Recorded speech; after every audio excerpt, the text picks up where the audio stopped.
Welcome back to Little Van Ranch. So, like I just said in the last video, I needed to explain what's going on with this. Kind of looks like a mess, don't it? So, the Series 4 that was over here in the corner, yeah, it's in a lot of pieces now. So, we found quite a bit wrong with this Series 4. Alright, so for starters, it's over here actually on the bench. Let me show you. She's missing a couple balls in the bearing, and the actual end of the shaft got hot inside there because they didn't have the right amount of oil in it. It's the only thing we can think of. So the end of the shaft is pretty much screwed, you know what I mean? And then I'm sure I'll explain this in a second. I didn't realize there was so much differences between in the D17s. The Series 3, and I got a part right this second, and then the Series 4, there's quite a bit of difference. But let me keep explaining. So when we got that far and figured out that that shaft was bad, the end of the bushing that would be up in there inside the input shaft coming, back from the motor, I guess you could say, the end of that bushing was all walled out. So the tractor had seen better days, and we decided to take, because the Series 4s have so much better of a rear end of the drawbar pieces, we pulled it off and we're just going to swap rear ends. I mean, as you can tell, that's a lot better. We didn't get that far because we got this rear end pulled off, which I just want to go back and say, do you know how much of a pain it is to try to hold up a D17 tricycle? We thought that thing was going to tip over I don't know how many times already. I would say that's OSHA approved rigging right there, wouldn't you say? Just don't look at it if you don't like it. But so we got this pulled off, and we ended up actually used the skid steer to get this pulled off inside here, because D17 rear end with the axles on it, it's a pretty heavy chunk. Beside the point. So figuring, it'll just be a quick couple minutes. We'll get that pulled off, clean up the gasket surfaces, just put some, well, actually I bought a piece of gasket maker that was big enough to make the gasket, and we'll just put it back together until we need that input shaft out of this Series 3 to put in that Series 4, and the bearings are different. It's now turned into quite a procedure. So, and actually, this rear end, I should go back and say this. So we pulled this power director apart also, and which one is it? Which one is that one's fine. Must be on blind. All those discs are fine. That one's fine. It's gotta be one of these ones over here. Huh. Where would that have gone? Anyways, I guess I don't see it. I don't know where we would have set it. But the outside of what would have been when you're in low, because when the lever, actually here, let me do it with this hand. So when the lever is forward, you're on the rear side of the power director, okay? And when the lever's back, you're on the front side. Anybody knows power directors, that's, you understand that, but I'm just trying to explain. Oh, is that one it? No, where did we set that disc? I don't know. Anyways, so as soon as we went to pull the power director off to get that input shaft out, we noticed that the power director wasn't right instantly. Of the outside clutch plate was like bent out. Okay, these teeth that would catch on the clutch plate were bent out this way. So after further investigation and looking, there's supposed to be another collar piece on this input shaft. And if you look over here on the housing case, I don't think Allis used blue silicone out of the factory. So this tractor has been apart to at least do, I mean, third gear don't look bad, so maybe it had third gear at one point, maybe it had a power director at one point, and it's hard telling, but they did not put the right collar piece on this, which the only reason we know that is because we were looking up pictures of how they should look in the books, and allowed that input shaft for the transmission to walk, and when it walked too much, it sent the gear that rides in these clutch packs out and pushed that clutch plate out. Do I have you confused yet? Got myself half confused, so I can understand if you're confused. But, so obviously it wasn't even assembled right. It probably would have been fine because, I mean, the low side's got 4 discs and the high side only has 3, so you're pretty much turning the low side just into a high side. So it probably would have been fine forever, but I am kind of glad that we found this. But it seems like, and I know you guys are going to understand this, but every time tractors get newer, there's just more and more stuff on them, which makes them better tractors. But it's just, I mean, just, okay, take for example, I've had many rear ends off WD-45s, swapping them, whatever. And I could have a rear end off a WD-45 in an hour and a half if the bolts come out hard. You know what I mean? This has been weeks worth of work to get this far. And granted, I don't work on it every day, all day long. I just work on it in the evenings and whatever as time allows. But there's just a lot of stuff on these tractors. But I'm also going through, I mean, this is the center section of the housing we're going to use. And obviously, I'm switching all this stuff. I'll explain that. But I gutted the hydraulic pump right out of it because I don't even want the hydraulic pump in there. Because there's just more stuff to leak, in my opinion. And it's never going to be, it's going to be a puller. It's all it's going to ever be again. So, but I gutted all that because I don't want to use the Series 3 tower, I guess you would say. Because it's got the hydraulic levers and that type of stuff on there. I just want to use a Series 4 one that's got just the single, just for the throttle, you know what I mean? I think that looks so much cleaner. I like that look, so I'm going to swap stuff around on that. I'm really not convinced that I'll ever get these tractors back together. So, obviously, as you can tell, ran into quite a snag with that bearing, right? Well, bearing, input shaft, the whole 9 yards. So we Googled it. It looks like you can buy the input shaft that we need, but the input shaft is going to be a couple $100. The bearing is going to be a couple $100. And we got to talking.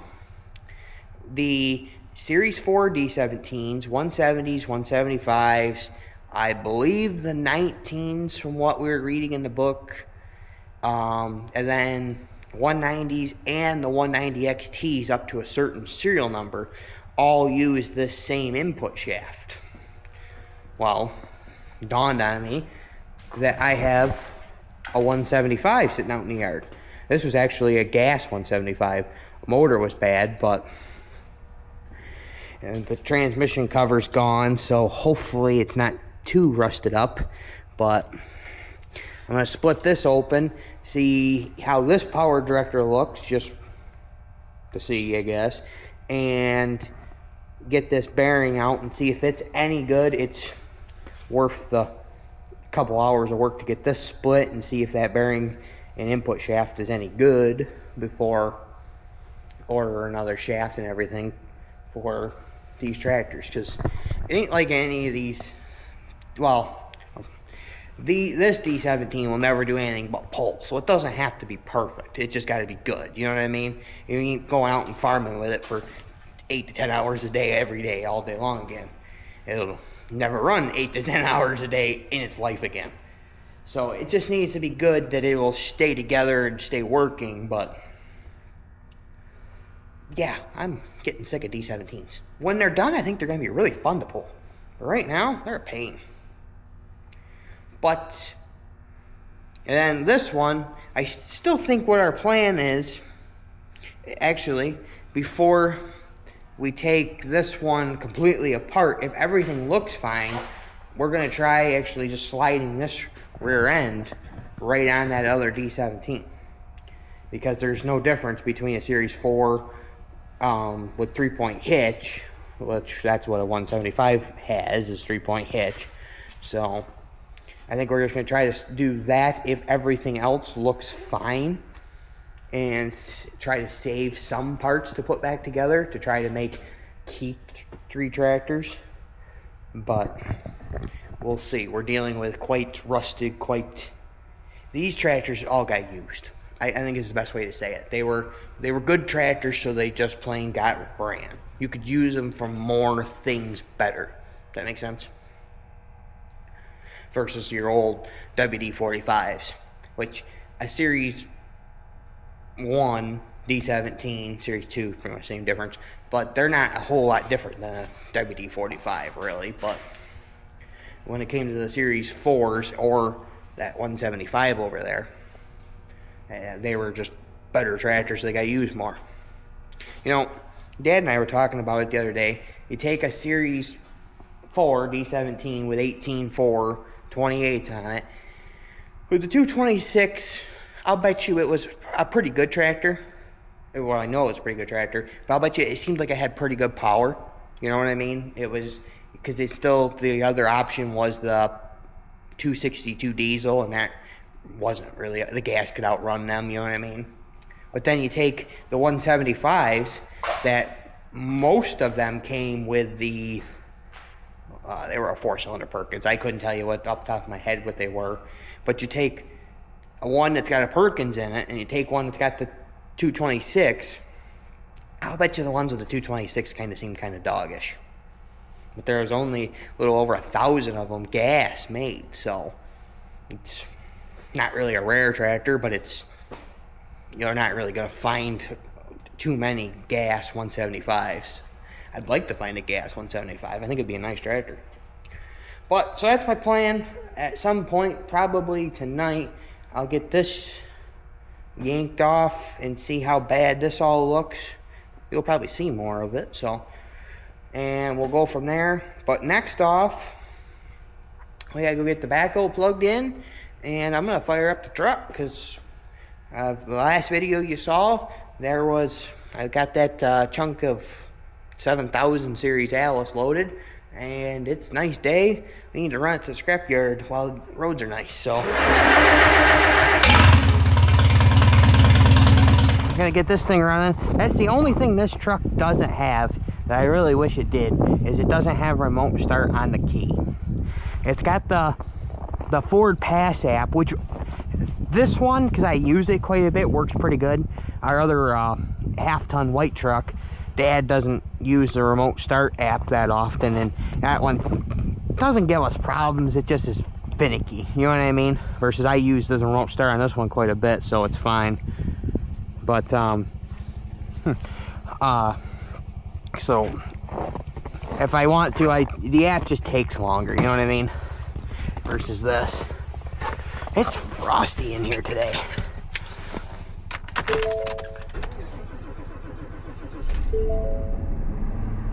Wow. Wow, that was cold. She's high idle and she's cold. But anyways, I'm gonna let that warm up for 9 million minutes. And yeah, That was a pain to get loaded. I doubt you guys can hear that, but that cab is just a howling back there. At first I was wondering what it was, but it's the cab's howling. This is kind of not a weird day, but it's been cold. And we've had weeks where it's been below zero the whole week, 10, 20 for a week also. But it was 24 below according to the record on the temperature thing on the counter. And the truck started like it was 24 below. I've never heard this truck turn over that long and have that hard of a time to fire up. You know what I mean? So, got this thing loaded a little heavy on the truck. Bouncing in here much, but needed it heavy on the truck so it could pull it out of where it was. Ugh.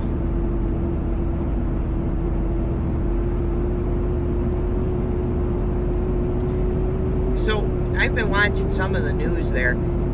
It's parts of Florida, Texas, I mean, they're all getting snow right now. This has got to be like a record cold front in this country in snowfall, isn't it? I mean, here in western New York, we get snow in January. That's just a part of it, you know what I mean? But the top half of Texas is getting snow and all that. I find it funny. I like the or I'm part of whatever, a group on Facebook for these, it's 17 and up Super Duties, but it's the 17 and up Aluma Duty group, because you know these are all aluminum trucks. And in Texas, they're the guys that have the diesels down there never had them that cold, and they're talking about, you know, plugging them in and all that type of stuff. The guys that are up in like Alberta, Canada, and all them, you don't need to plug them in; they'll just start. You know, it just, I get a kick out of it. But you don't have to worry about that with the gas. They turn over until they run. But anyways, we're about halfway there now. I'll bring you back once. The way the backhoe acted, I should say this. This chunk should be like 15,000 pounds. The backhoe can move around 6,000, 7,000 pretty easy, and it, granted, snow changes everything, but it had a heck of a time moving this. The skid steer had to help her quite a bit, and I didn't record any of that because it was really fun, to say it like that. But, yeah, so I'm gonna say I'm probably close to 20,000, maybe not quite, maybe only 19, high 18, something like that, but just by the way the truck's acting.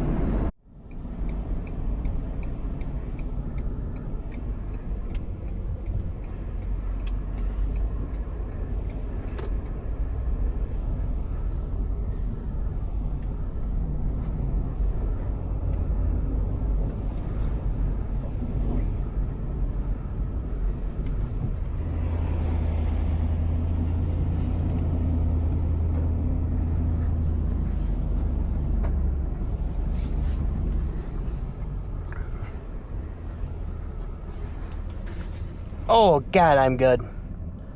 20,120 pounds. I told you I'm good. Let's go get her unchained. Ugh.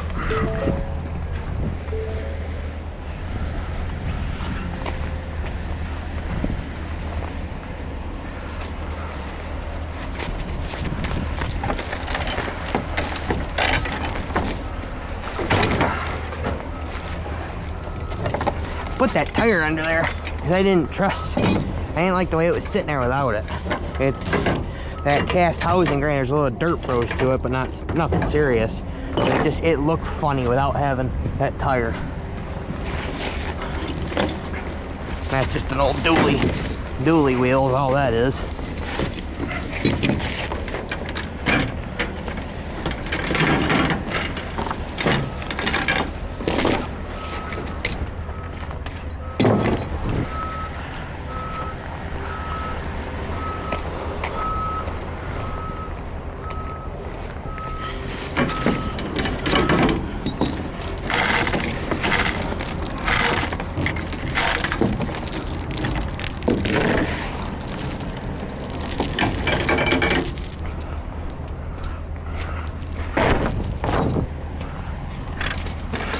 Is this gonna go out without catching?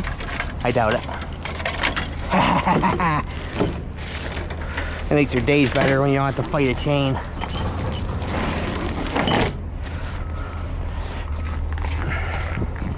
Alright, I want this chain first.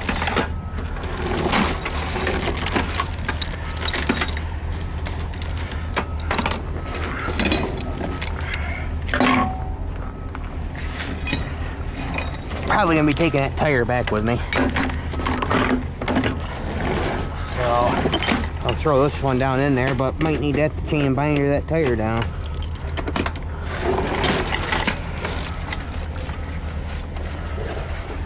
And now it's gonna be a minute. He's still loading that truck over there.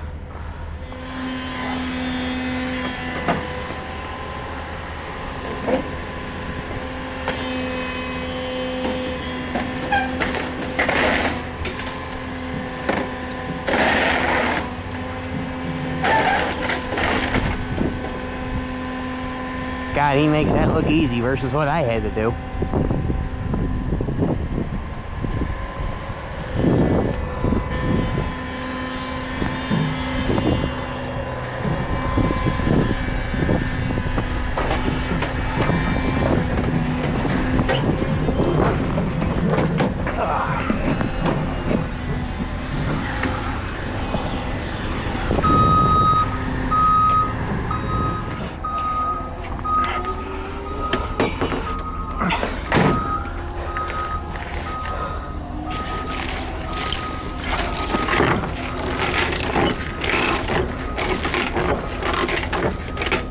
How long is this?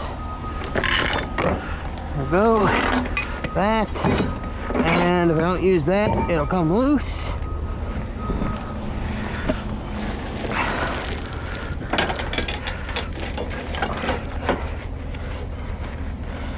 I think everybody should bend the rub rails down on a trailer. Makes it wonderful to hook chains up. Try it sometime, you'll love it.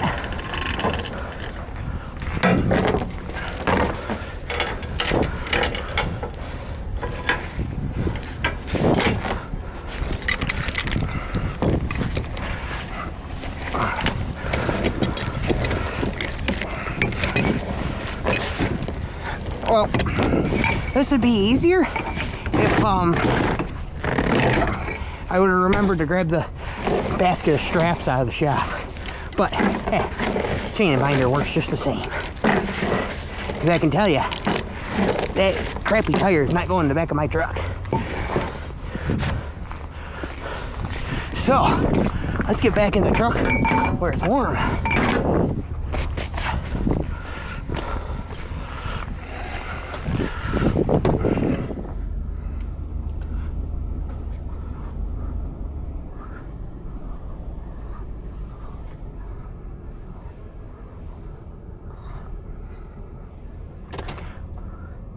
Huh, almost 13,000.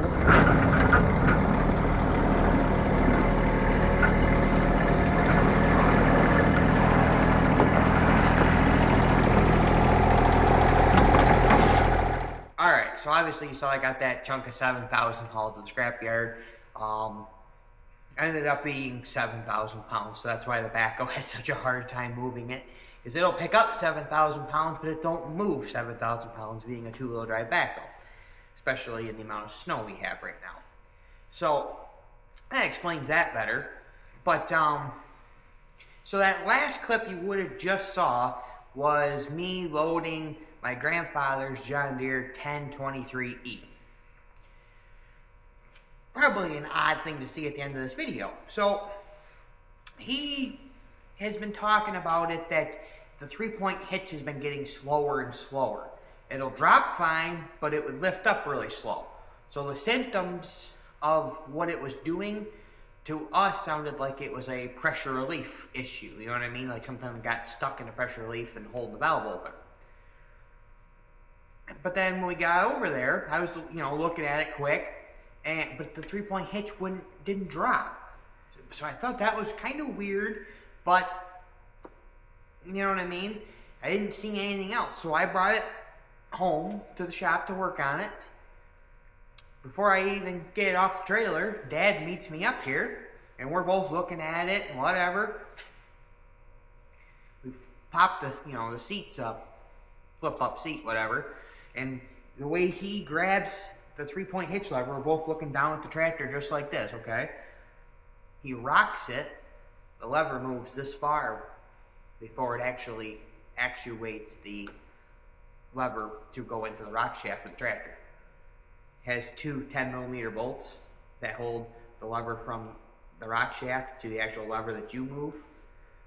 See where I'm going with this? 2 bolts loosened up, didn't allow the lever to actually actuate the rock shaft like it should have. So I brought it all the way over here, tightened up 2 10mm bolts. Yeah, stuff happens. So, big mystery solved there. If your 3-point hitch isn't working on a John Deere 1 Series, check those bolts. I would recommend that first.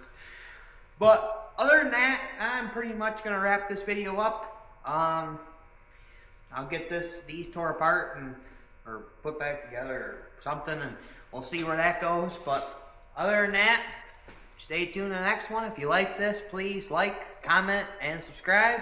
And catch you in the next one.